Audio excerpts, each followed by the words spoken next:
সাধারণত বেশিরভাগ সেলোয়ারগুলো 37 ইঞ্চি থেকে 38 ইঞ্চি লম্বা তৈরি করা হয়। কিছুদিন ধরে একটা সমস্যা খুব বেশি ফেস করছি, সেটা হচ্ছে বাড়িতে যখন এই সেলোয়ার তৈরি করে দেই সেটা লম্বায় ছোট হয়ে যাচ্ছে। তাই আজকে এই সমস্যাটা সমাধানের জন্য এই সেলোয়ারটা তৈরি করছি। আমি এখানে প্রায় 44 ইঞ্চি পরিমাণ লম্বা একটা কাপড় নিয়ে নিয়েছি, আর এই কাপড়টা দিয়ে আমরা একটা সেলোয়ার তৈরি করব যেন এটা লম্বায় ছোট না হয়ে যায়। প্রথমেই আমরা এখানে সেলোয়ারের পায়ের যে মোহরিটা আছে সেটা এখানে নিয়ে নিছি 8 ইঞ্চি পরিমাণ। আমরা আজকে নর্মাল একটা সেলোয়ার তৈরি করব যাতে সবাই এই সেলোয়ারটা খুব সহজেই তৈরি করতে পারে। আর আমরা এখানে কোমরের মাপটা নিয়ে নিচ্ছি 13 ইঞ্চি পরিমাণে। এটা হচ্ছে আমাদের বেল্টের অংশটা। আর এখানে একটা মার্ক করে নিছি। তারপর এখান থেকে 2 থেকে 2.5 ইঞ্চি পরিমাণে আর একটা মার্ক করে নিচ্ছি। এই জায়গাটার মধ্যে আমাদের বেল্টটা হবে, আমরা এখানে বেল অ্যাটাচ করব। তারপরে আমাদের সেলোয়ারের হাইয়ের যে অংশটা আছে সেটার মাপটা নিয়ে নিব।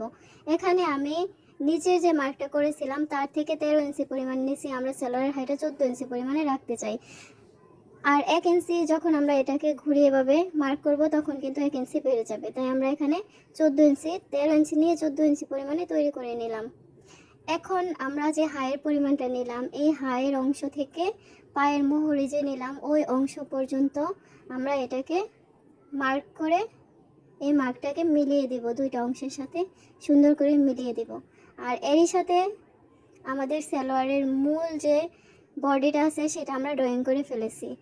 এখন তার বাইরে থেকে আমরা 1 ইঞ্চি দূরত্ব রেখে আরও একটা ড্রয়িং করে নিয়েছি। আর এই পাশটা হলো বন্ধ সাইড, তাই এটাকে কাটিং করে নিতে হবে। তাই আমরা এখানে আরও 2টা মার্ক করে নিয়েছি। আর এখন আমাদের সালোয়ারের লম্বাটা হয়ে গেছে প্রায় 40 ইঞ্চি। এক্ষেত্রে কিন্তু আমরা যে এরকম সালোয়ারটা তৈরি করতে যাচ্ছি কোনো রকমভাবে আর শর্ট হওয়ার কোনো সম্ভাবনা নেই, অর্থাৎ একদম যতটা লম্বা চাচ্ছি সেরকমই হয়ে যাবে আর কি। এখন আমাদের ড্রয়িং করা সম্পূর্ণ শেষ। এই পর্যায়ে আমরা যে ড্রয়িংটা করলাম এখন সেই অনুযায়ী সম্পূর্ণ সালোয়ারটাকে খুব সুন্দরভাবে কাটিং করে নেব। ড্রয়িং আর কাটিং যদি ভালো হয় তাহলে সালোয়ারের সেলাই অবশ্যই ভালো হবে। সেক্ষেত্রে অবশ্যই খুবই ধৈর্য সহকারে সুন্দরভাবে ড্রয়িংটাকে করতে হবে, আর সেই ড্রয়িং অনুযায়ী কাটিংটাকে করে নিতে হবে।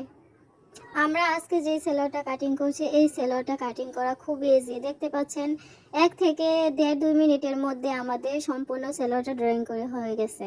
এখন ড্রয়িং অনুযায়ী শুধু কাট করে নিলে সম্পূর্ণ সালোয়ারটা কিন্তু কাটিংও করা হয়ে যাবে। আর এই সালোয়ারে যেহেতু খুব বেশি জয়েন্ট করার প্রয়োজন হয় না, অর্থাৎ এক্সট্রা কোনো জয়েন্টের প্রয়োজন হয় না, তাই এই সালোয়ারগুলো কাটিং করা কিন্তু খুবই সহজ, আর সেলাই করা তো খুবই সহজ। শুধুমাত্র যে কাটিংটা করলাম সেই অনুযায়ী সেলাইটা করে নিলেই হয়, এক্সট্রা কোনো জয়েন্টের প্রয়োজন হয় না। যাই হোক, আমাদের সম্পূর্ণ সালোয়ারটা কাটিং করা শেষ। এখন আমরা এই সালোয়ারটাকে খুব সুন্দরভাবে সেলাই করব। আপনারা যারা আমাদের ভিডিওগুলো দেখেন খুব মনোযোগ দিয়ে, তাদেরকে অনেক অনেক ধন্যবাদ। আশা করব সবাই আমাদের চ্যানেলটা সাবস্ক্রাইব করে দিবেন। আর সবাই ভালো থাকেন, সুস্থ থাকেন। সবার জন্য রইল অনেক অনেক শুভকামনা। আমাদের আজকের ভিডিওটা এই পর্যন্তই। সবাইকে আবার অনেক অনেক ধন্যবাদ। আসসালামু আলাইকুম।